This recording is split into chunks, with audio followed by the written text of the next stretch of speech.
Hello guys, कैसे हो? तो चलिए शुरू करते हैं बिना किसी देरी के। तो जैसे कि हमने लास्ट एपिसोड में देखा था, क्वीन नियान फैंग के घर के बाहर आ जाते हैं और फिर नियान कहता है, क्वीन आखिर आप यहाँ पे क्या कर रहे हो? क्या आप भूल गई कि हमारे बीच में क्या एग्रीमेंट हुआ था? क्वीन बाहर से कहती है, एक्सपर्ट आपको टेंशन लेने की बिल्कुल भी जरूरत नहीं है, के बारे में मेरे मन में कोई भी गलत विचार नहीं है। और फिर नियान फैंग दरवाजा खोल देता है और फिर उससे कहता है, क्वीन मुझे तुम ये बताओ कि तुम इतनी रात को यहाँ पे क्या करने आई हो? और फिर क्वीन कहती है, एक्सपर्ट मैं यहाँ पर आई हूँ क्योंकि मैं आपसे कुछ बातें करना चाहती हूँ। और फिर नियान फैंग कहता है, क्या क्या कहा तुमने? क्या तुम मुझसे सिर्फ बातें करना चाहते हो? नहीं, तुम जरूर मजाक करोगी। आखिर इतनी रात को क्या तुम मेरे से सिर्फ बातें ही करने आई हो? और फिर नियान फैंग कहता है, चलो ठीक है, अंदर आ जाओ। फिर हमें थोड़ी देर बाद दिखाया जाता है जहाँ पे वो दोनों एक साथ बैठ जाते हैं और नियान फैंग अपने मन में कहता है, मेरे को ऐसा फील हो रहा है कि यहाँ पे कुछ तो होने वाला है जिसके बारे में मैं बहुत अच्छे से जानता हूँ। और फिर क्वीन कहती है, हम बच्चा पैदा करने के लिए सिर्फ स्प्रिंग वाटर रिवर पर ही डिपेंड करते थे, बिना इसके हम एक भी बच्चा नहीं पैदा कर सकते थे। अब मेरे को इस बात का रियलाइज हो चुका है कि मैं बहुत ही ज्यादा गलत थी। हमें मैन एंड वीमेन के प्यार के भी कंसीडर करना चाहिए। अगर आप चाहो तो आप यहाँ से जा सकते हो, मैं आपको बिल्कुल भी नहीं रोकने वाला, लेकिन क्या आप मेरे बच्चों के बाप बनोगे?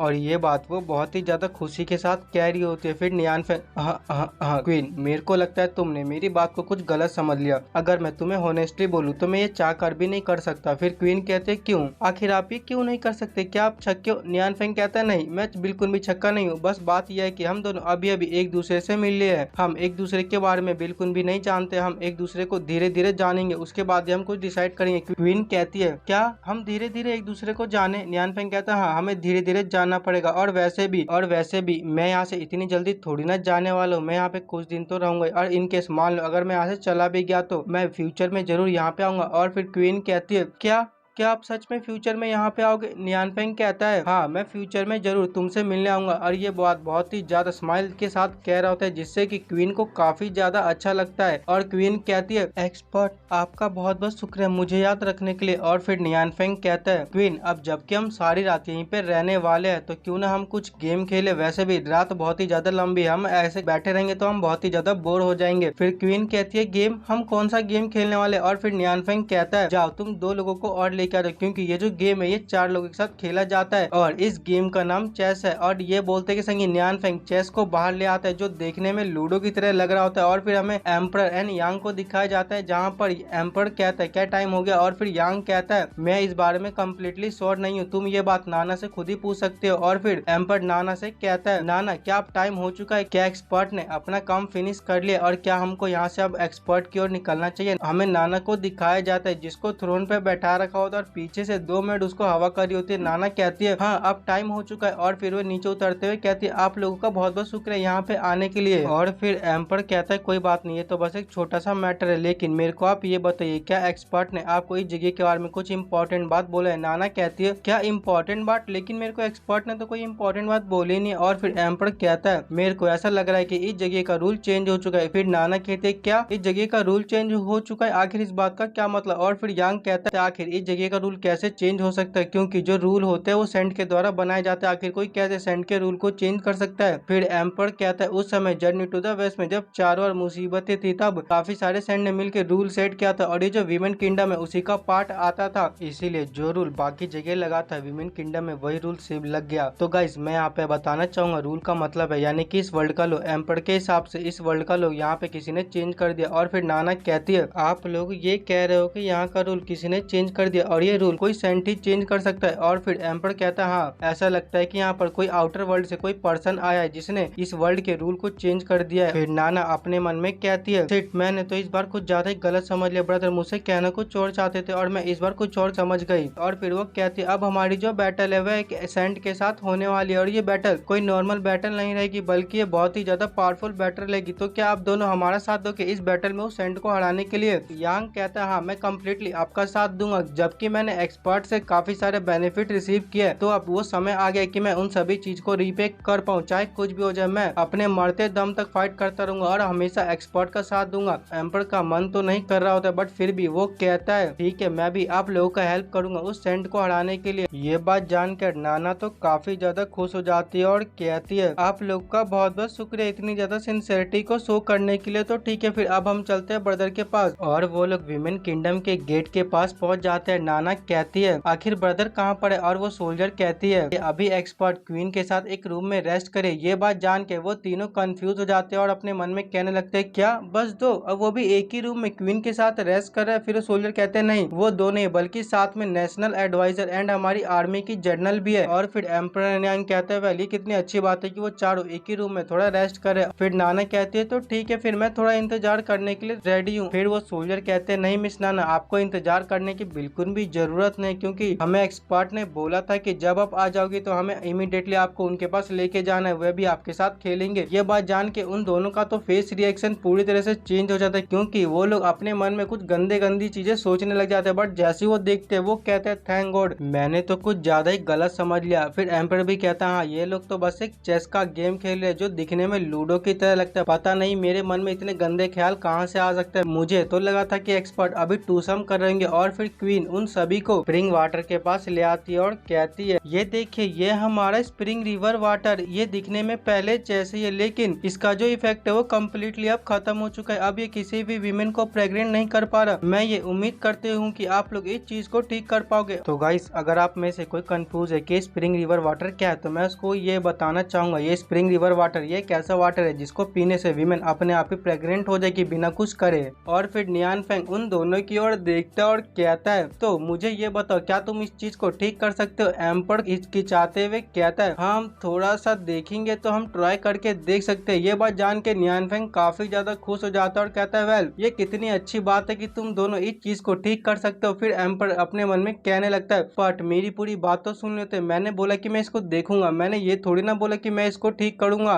फिर नियान फेंग कहता है ठीक है अब मैं तुम दोनों को यहीं पे छोड़ रहा हूँ, तुम दोनों यहाँ की प्रॉब्लम को सॉल्व कर लेना। वो दोनों अपने मन में कहते हैं एक्सपर्ट आखिरकार आप ये कैसे कर सकते हो, हम तो बस एक कमजोर लोग हैं, आखिर हम कैसे एक सेंट के साथ फाइट करेंगे, कम से कम आप हमको एक थोड़ा ट्रेजर वगैरह तो दे ही सकते हो। और फिर वो नाना की ओर देखते इस उम्मीद से कि नाना उनकी कुछ हेल्प कर देगी, लेकिन नाना कहती है वेल डन, मैं उम्मीद करती हूँ कि तुम लोग इस चीज को जल्दी से सॉल्व करके हमारे पास आ जाओगे। नाना की ये बात सुनकर वो लोग फिर से निराश हो जाते हैं और कहते हैं ठीक है हम कर लेंगे। और फिर नियान फेंग क्वीन के साथ जाते हुए कहता है क्वीन अब आपको टेंशन लेने की बिल्कुल भी जरूरत नहीं, क्योंकि ये दोनों ही मेरे फ्रेंड्स और ये काफी ज्यादा स्ट्रॉन्ग कल्टीवेटर है, मुझे उम्मीद है कि ये जल्दी से जल्दी इस प्रॉब्लम को सॉल्व कर लेंगे। बाय द वे मैं ये कहना चाहता हूँ, ये बात जानकर उन दोनों के फेस पे फिर से स्माइल आ जाती है। वो कहते हैं तो फाइनली हमें उम्मीद थी कि एक्सपर्ट हमारे साथ इतना ज्यादा अन्याय नहीं करेंगे, जरूर आपके पास कोई वेपन होगा। लेकिन नियान फेंग कहता है नाना तुम जल्दी से मेरे पास आ जाओ, ये लोग जो काम करने वाले हो बहुत ही ज्यादा डेंजरस है, हो सकता है इससे तुम्हें चोट लग जाए। नाना भी बड़ी तेजी से नियान फेंग के पास चली जाती है और फिर हमें उन दोनों को दिखाया जाता है जिन दोनों के बॉडी से उनकी आत्माएं निकल जाती है। दूर से कोई ट्री डीमन उनको देख रहा होता है और कहता है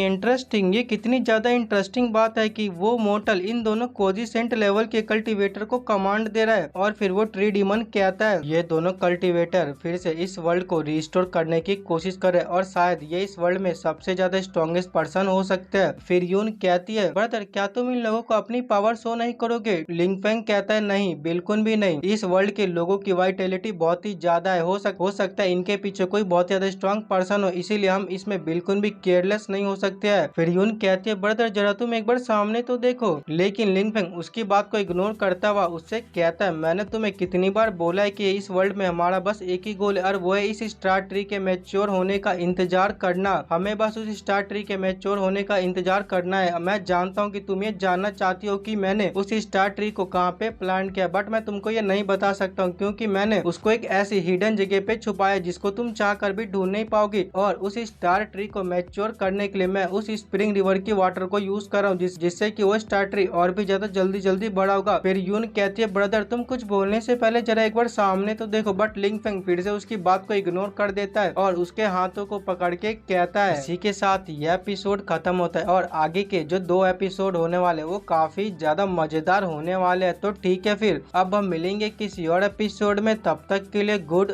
बाय।